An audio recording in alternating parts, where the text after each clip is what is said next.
Hi guys, Adam Woods. So, having to move places today because cat's in my seat and he's not happy that I've come and tried to move him. So, anyway, we move on. So, training at home. I've actually quite enjoyed training at home. I think it's been quite good.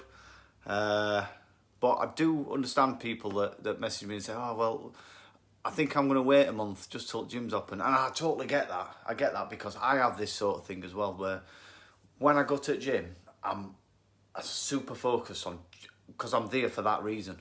And it's really hard to create that at home. It's not as easy as just, because there's so many other distractions, isn't there? There's telly, there's your radio, I don't like that song, I'm going to skip to on Spotify to another one or whatever. Or cat's going mad and wants feeding, so halfway through training you're having to do something. So what I tend to do is I put my vest up on. I'm trying to get in the mindset of I am going to train today, I am going to do this or I'm going to do that. So it's about getting yourself to in that mindset for that, maybe just half an hour, it's fine. Just to push yourself and make that difference, just for them 30 minutes, give it 100%. And I think that's why a lot of people at gym progress more at gym than at home, because you're there for a reason and you know what that reason is, and there's no other distractions. There's not your phone going off, there's not your missus talking to you and do you want a coffee, love, and this and whatever. And so yeah, I do get that and I accept that. So when gym's open, if you want to sign up, I'll set you a gym routine, no danger. So obviously my routine, I have to get it in my head what I'm going to do, but I don't want to keep it in my head. I want to put it on paper, because if it's in my head, it all just goes to mush. And it does go to mush. I don't think, I end up everything bouncing around my head. I don't know what to do first. I don't get which way is best to do it, whatever. I haven't planned how much time I'm going to spend on it. So obviously planning it, getting it out of your head and putting it on paper means I don't have to remember it. I just look at it and I think, right, at 2 o'clock I'm doing this, at 3 o'clock I'm doing this, at 4 o'clock I'm doing that. I sleep easier at night not remembering stuff. So you'll find like I've got pads all over everywhere that's just full of information. I'd probably be better off putting it on an iPad or something, it'd help. So there were quite a few questions I got asked yesterday. Somebody were trying to sort out what the deficit would be and said, well, I train and my watch says I use 600-700 calories a training session at home, and I were a bit, really? So if you want to be in a deficit and lose weight, start off in a deficit. That's what you're better off doing. Start off in a deficit. Don't try and out-train yourself into a deficit. Use the training to help with the deficit. It makes a big difference. And then, yeah, you're not going to be running about and then you miss going for one of your runs and all of a sudden you're in a surplus. Just start in a deficit. Simple. I asked somebody if I could do my meal plan. Right, well, I can. But are you going to stick to it if I do you a set? Eat this, eat this, eat this. Breakfast, dinner, tea, snacks are this, and that's what you have. I don't think so. What happens when you want to eat something else, or you want to eat out, or it's nice weather and you do a barbecue? You can't stick to it. I don't see why anybody would want that. It's a waste. Know what your calories are. Know what your protein, carb and fat is. Pick your own food. Pick your own food. What do you like to eat? I don't know what you like to eat. I'd just be guessing. But I could set you a meal plan, charge you for it, and you'll not stick to it. So what a big point of that? I win because I've been paid, but you don't win. I don't want that. I want you to be able to look after yourself, eat what you like to eat, because that way you're going to stick to it. And it's going to make a big difference.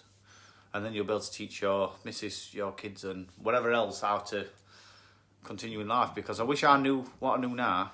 I wish I knew it 10 years ago, because I'd have been a lot different now, I tell you now. Another question, what will best to do to prep before you train? Well, hydrate, obviously. Make sure you're hydrated all day if possible. If you're training and you're dehydrated, you're just going to suffer. Your strength's going to be down, you're not going to feel like doing it, you're going to burn out quicker. And I suppose that might go towards food as well. I like to eat probably an hour to 2 hours before I train. I wouldn't suggest you I wouldn't train on a full stomach, because then obviously all your blood's rush to your organs to try and process it. So you don't want to train on a full stomach, but then I don't like training on an empty stomach. I think about food too much. So I tend to eat probably about an hour and a half before I train, and then I'm fine. And then I eat probably half an hour after. Struggling to lose weight? One question. I just got a random message. Struggling to lose weight. I'm like, well, you obviously don't watch any of my videos, but anyway, join my plan. No. Serious note, track your food, see where you are. You might as well track it, why not? Use MyFitnessPal, it's free. See where you are to start off with, and then send me a screenshot of nutrients page, and I'll help you. I'll give you some advice where you need to be. But yeah, if you join my plan, you get me as a coach, you get my time. You're going to get, when you ask a question, it's me that answers you. When you need a phone call, whatever, it's me that'll be ringing you. So yeah, if you're struggling to lose weight, you need to ask. Why we struggle with things through life, and we do.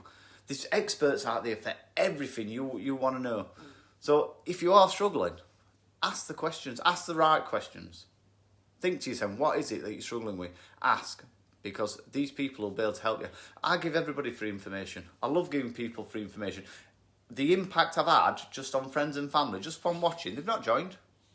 Not everybody's joined, that's fine. I accept that. I'm fine with that.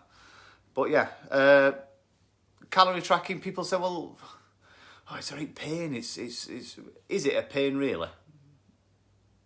Do you track your... It's not going to be good, is it? You track your money, which is smart. So why not track your calories?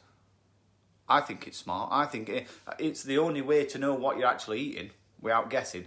I tried this the other week. I have a ham sandwich every day just because I like it. Ham salad sandwich. I tried making it.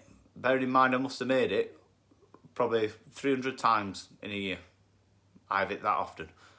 I tried making it, and then I re-weighed I weighed the packets first. I took out what I needed to, mayo and everything else. I put them back on scales, and I weighed them different, just to see what difference were.